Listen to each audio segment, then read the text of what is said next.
There is a specific window of time every single day that determines almost everything that follows it, and most people sleep through it, scroll through it, or rush through it without a single second of intention. That window is the first hour after you open your eyes. Marcus Aurelius understood this so completely that he built an empire's worth of discipline around it. Before the palace filled with noise, before the petitioners arrived, before the weight of ruling the known world descended on him, he had already done the one thing that made everything else possible. He had already met himself. Today, we are going to walk through 10 morning disciplines, drawn directly from the Stoics who practiced them under far harder circumstances than you will ever face, that build a mind capable of withstanding almost anything the day throws at it. Stay with me until the end, because the 10th discipline is the one that ties every other one together, and it's the one almost nobody talks about. Welcome back to Accent Stoic, the channel where ancient philosophy meets the battles of modern life. If you're new here, welcome. You've arrived at exactly the right moment. And if you've been here before, you already know what we do. We go into the meditations of Marcus Aurelius, the letters of Seneca, and the discourses of Epictetus, and we pull out what has survived 2,000 years because it actually works. If this is the kind of depth you're here for, hit subscribe now, because we go this deep every single week.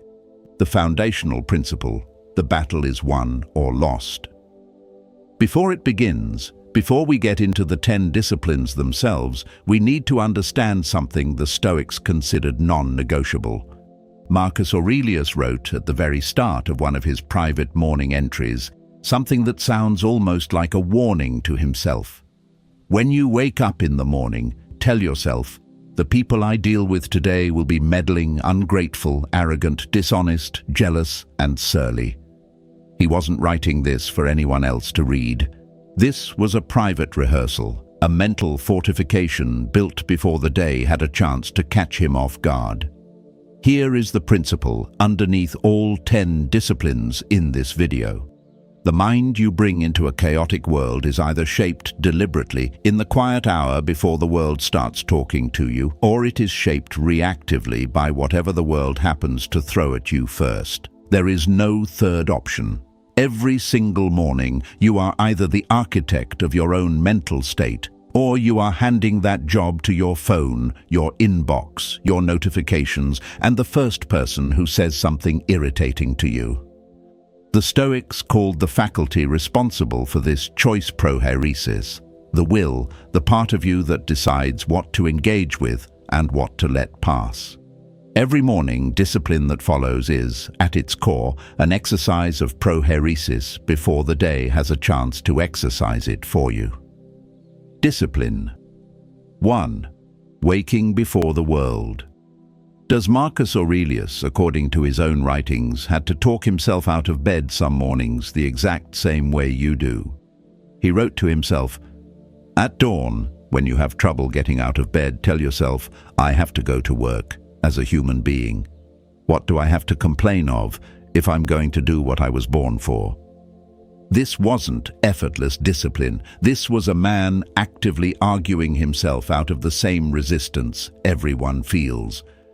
The Stoic principle here isn't about waking up at an extreme hour for its own sake. It's about waking with enough margin before the demands of other people begin to have a few minutes that belong entirely to you. Seneca observed that most people are perfectly disciplined about protecting their money and their property, yet almost criminally careless with their time, letting the first and often most valuable minutes of the day be claimed by whoever or whatever gets there first.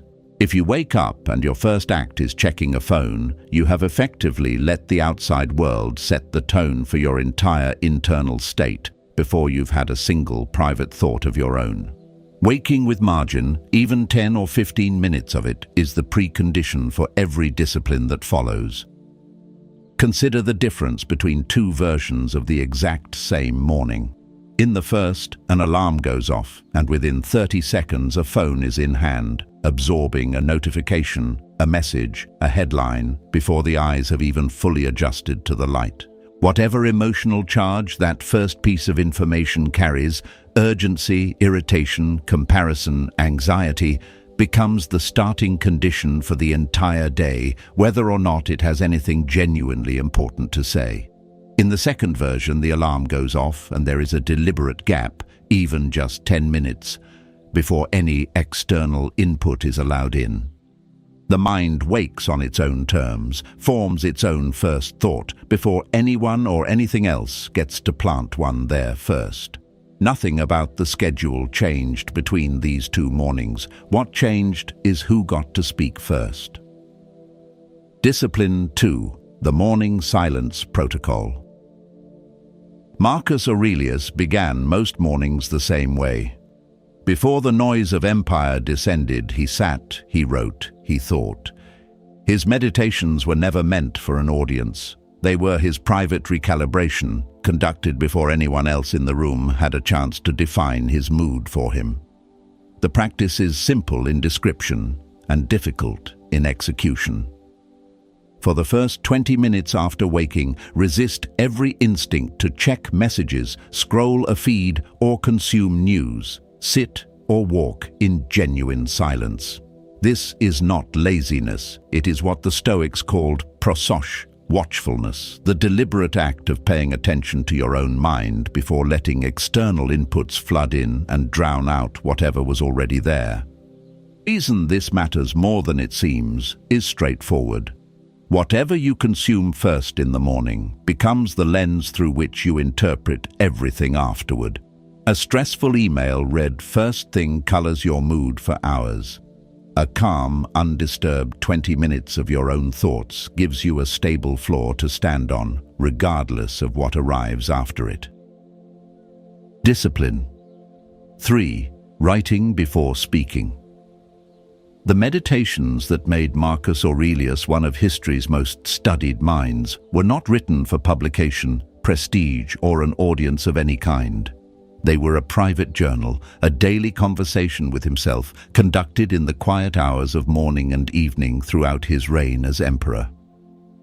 Seneca practiced something similar, describing in his letters a nightly and morning habit of reviewing his own thoughts and conduct honestly, not to punish himself, but to know himself more clearly.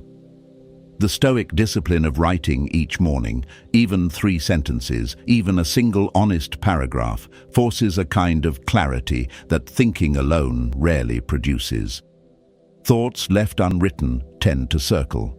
Thoughts committed to paper tend to resolve. Try this simple version. Each morning, before any conversation with another person, write 3 things. Who you want to be today, 1 thing you're grateful for, and 1 thing within your control that you will act on. This is not journaling for its own sake. It's a daily act of self-definition conducted before the world has a chance to define you first. But important reason writing accomplishes something that simply thinking does not. A thought held only in the mind can be revised endlessly without ever being tested, without ever having to hold a specific shape. The moment you commit a thought to paper, it has to become specific. Vague intentions have to resolve into an actual sentence, and actual sentences reveal, almost immediately, whether an intention is real or merely a feeling passing through. Marcus Aurelius, ruling an empire, still found time most mornings for this practice, not because he had spare hours to fill, but because he understood that an unexamined intention rarely survives contact with an actual demanding day. A written one, however brief, has a far better chance. Discipline. 4. The premeditation of difficulty. We've already touched on this, but it deserves its own dedicated place because it is arguably the single most protective habit in the entire Stoic morning practice. Malorum, the premeditation of adversity, is the deliberate mental rehearsal of the difficulties a day might contain, not to create anxiety, but to remove its element of surprise. Marcus Aurelius reminded himself each morning that meddling, ungrateful, and difficult people were coming, not as a curse, but as a weather forecast. You don't get angry at rain for being wet if you've already checked the forecast and brought an umbrella.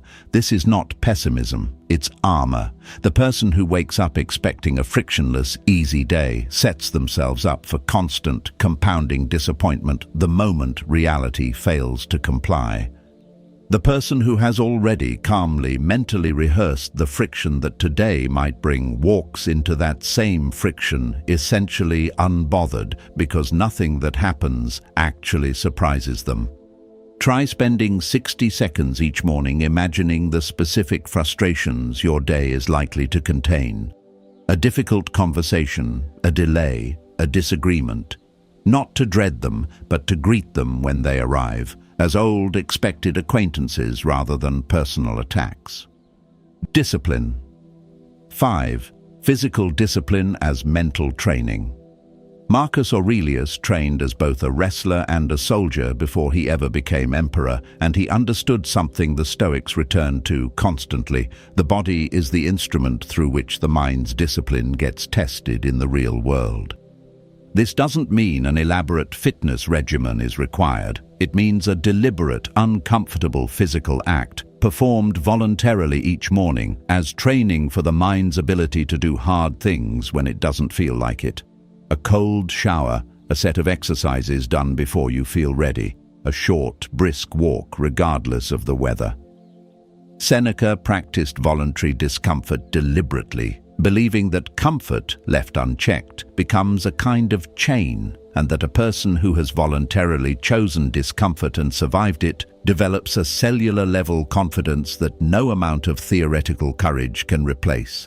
The mind that has already done one uncomfortable thing before breakfast carries a different relationship with difficulty for the rest of the day. It has already proven, in a small but real way, that discomfort is survivable and even useful. There's a reason this particular discipline sits earlier in most people's mornings than they'd expect, and it isn't about fitness in the conventional sense at all. Cato the Elder, admired by later Stoics for his rigid personal discipline, deliberately embraced physical hardship not to punish himself, but to keep his character sharp through consistent practice. The logic here is almost mechanical. If the first difficult thing you do each day is voluntary and self-chosen, every subsequent difficult thing that arrives uninvited, a hard conversation, an unexpected setback, a frustrating delay, meets a mind that has already demonstrated to itself that same morning that discomfort can be walked through rather than avoided. Skip this discipline, and the first difficult thing your mind encounters each day is often something imposed on you rather than chosen by you, which is a fundamentally different, weaker starting position. Discipline 6. The dichotomy of control check. Opened his entire philosophical system with a single foundational distinction. Some things are within our control and some things are not. Applying this distinction each morning before the day's demands begin is one of the most efficient uses of 5 minutes available to a human being. Ask yourself plainly each morning, what today is actually within my control? Your effort, your attitude, your responses, your choices. What is not? Other people's opinions, the outcomes of things you've already done everything you can about, the traffic, the weather, the economy. Most anxiety, examined honestly, comes from spending mental energy on the second category as though it belonged to the first. This morning check is not a one-time realization. It's a discipline precisely because the mind forgets it constantly and needs to be walked back to it, ideally before the day gives it a reason to forget. A mind that begins the day already sorted into what is and isn't its business spends dramatically less energy on the confusion that otherwise eats up most people's mental bandwidth by mid-morning. Discipline 7. Reading before scrolling. Seneca wrote to Lucilius about the value of returning again and again to a small number of great texts rather than skimming widely and shallowly across everything available. He believed that depth of engagement with a few genuinely good ideas did more for the mind than breadth of exposure to 1,000 shallow ones. An equivalent of this discipline is almost embarrassingly simple to state and genuinely difficult to practice. Read something substantial before you consume anything designed to be addictive. A few pages of real philosophy, history, or literature read slowly, before the feed, before the headlines, before the endless scroll that trains your attention to crave rapid, shallow novelty. This matters because the first input of the day sets a baseline for the kind of thinking your brain expects to do for the rest of it. Begin with something that requires sustained attention, and your mind carries a residue of that sustained attention into everything that follows. Begin with something engineered for rapid, fragmented stimulation, and that fragmentation becomes your baseline instead. Notice the physical difference between these two kinds of reading before you even consider their content. A few paragraphs of Seneca or Marcus Aurelius, read slowly, require you to hold an idea in mind across several sentences, sometimes several minutes, before it resolves into meaning. A social media feed, by contrast, is engineered specifically to reward you for never holding anything in mind for more than a few seconds at a time. Practicing the first kind of reading each morning is, in effect, a small daily training session for the muscle of sustained attention, the same muscle that later in the day allows you to sit with a difficult problem, a hard conversation, or an uncomfortable emotion without immediately reaching for distraction. Skip this training, and that muscle simply doesn't get exercised, no matter how disciplined you are in other areas of your life. Discipline. 8. The selective silence rule. Applied to the mornings, described a practice of asking, before speaking, 3 questions. Is what I'm about to say true? Is it necessary? Is it kind?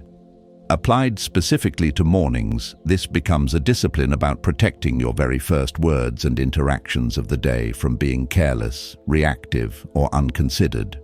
The first conversation you have each day, with a partner, a family member, a colleague, sets an emotional tone that tends to persist. Rushing into that conversation half asleep, irritated, or distracted produces a different quality of exchange than entering it having already done some of the internal work outlined in the previous disciplines. Practicing selective silence in the morning means being deliberately more careful, more measured, and more intentional with your first words of the day than with any other words you'll speak. This isn't about being falsely cheerful or performing positivity you don't feel. It's about recognizing that your first interactions are disproportionately influential, both on your own mood and on the people around you, and treating them with the same care the Stoics applied to every other significant choice. Discipline. 9. The evening review, practiced in reverse at morning. Most people know the Stoic evening review, reflecting honestly at the end of the day on what went well, what didn't, and what can be learned. Fewer people practice its morning counterpart, which Epictetus's students were taught alongside it, previewing the day's likely tests before they arrive, and deciding in advance how you intend to meet them. This is different from the premeditation of difficulty in Discipline 4, which prepares you emotionally for friction. This discipline is more practical, a brief mental walk through your actual schedule, identifying the specific moments most likely to test your patience, your discipline, or your composure, and deciding, calmly in advance, how you intend to handle each one. If you know a difficult meeting is on the calendar, decide this morning, before you're in the room, what composure looks like for you in that specific context. Marcus Aurelius effectively did this constantly, given the historical record of how deliberately and calmly he approached predictably difficult situations throughout his reign. The mind that has already rehearsed its response to a specific challenge meets that challenge with dramatically more stability than the mind encountering it cold. Think of the practical difference between 2 people walking into the same difficult meeting. One has spent no time that morning thinking about it at all, and arrives to find their composure tested the instant the conversation turns confrontational. The other spent 90 seconds that same morning quietly deciding if a proposal gets challenged. I will ask a question before I defend. Nothing about the meeting itself changed between these two people. What changed is that one of them had already, in a small private rehearsal hours earlier, met this exact moment once before, and therefore met it a second time with far less shock to the system. Discipline. 10. Beginning with purpose, not just productivity. The one I promised at the beginning would tie every other one together, and it's the one almost nobody practices explicitly, even though it's arguably the most important. Every discipline we've covered so far, waking with margin, morning silence, writing, premeditating difficulty, physical training, the dichotomy check, substantial reading, selective silence, previewing the day, is, in some sense, a tool. Tools require a purpose to be pointed at, or they simply become habits performed for their own sake, disconnected from any larger meaning. Marcus Aurelius, in the quiet mornings of his reign, returned again and again to a single anchoring question. What is the most important thing I can do today in service of the greater good? Not a to-do list, not a productivity metric. A question about purpose, asked before anything else, that gave every subsequent choice of the day a direction to point toward. This discipline asks you to spend a few minutes each morning connecting your day, however ordinary it might feel, to something that actually matters to you, a value you hold, a person you care about, a version of yourself you're trying to become. Without this final discipline, the other 9 risk becoming an elaborate, disciplined routine pointed at nothing in particular. With it, every other discipline becomes part of a coherent life, rather than a checklist performed out of habit. Dwelling on for a moment, because it's easy to build an impressive-looking morning routine that is, underneath, entirely hollow. You can wake early, sit in silence, write in a journal, take a cold shower, read philosophy, and still spend the resulting energy on a day that serves nothing you actually care about. The Stoics would consider this a tragic waste of good discipline. Marcus Aurelius did not practice any of these habits as performance or self-optimization for its own sake. He practiced them because he had a genuine question he was trying to answer every single day about how to be useful, how to be just, how to be worthy of the responsibility he'd been given. That question is what gave his mornings their weight. Without an equivalent question of your own, even a perfectly executed version of these 9 other disciplines will eventually start to feel empty, and emptiness, however disciplined, is not what the Stoics were ever actually after. Altogether, let's look at what we've actually built today. 10 disciplines: waking with margin, morning silence, writing before speaking, premeditating difficulty, physical discipline, the dichotomy of control check, reading before scrolling, selective silence, previewing the day's tests, and beginning with purpose, that together form something far more powerful than any single habit alone. None of these require hours of your morning. Most of them can be practiced together in under an hour, often in 20 or 30 minutes if you're disciplined about it. What they require is not time so much as intention, the willingness to treat the first part of your day as something worth defending, rather than something to be surrendered automatically to whatever demands the world happens to make first. Being honest about something before we close. None of these 10 disciplines practiced in isolation will transform your life overnight. Marcus Aurelius did not become the philosopher we still study 2,000 years later because of one particularly good morning.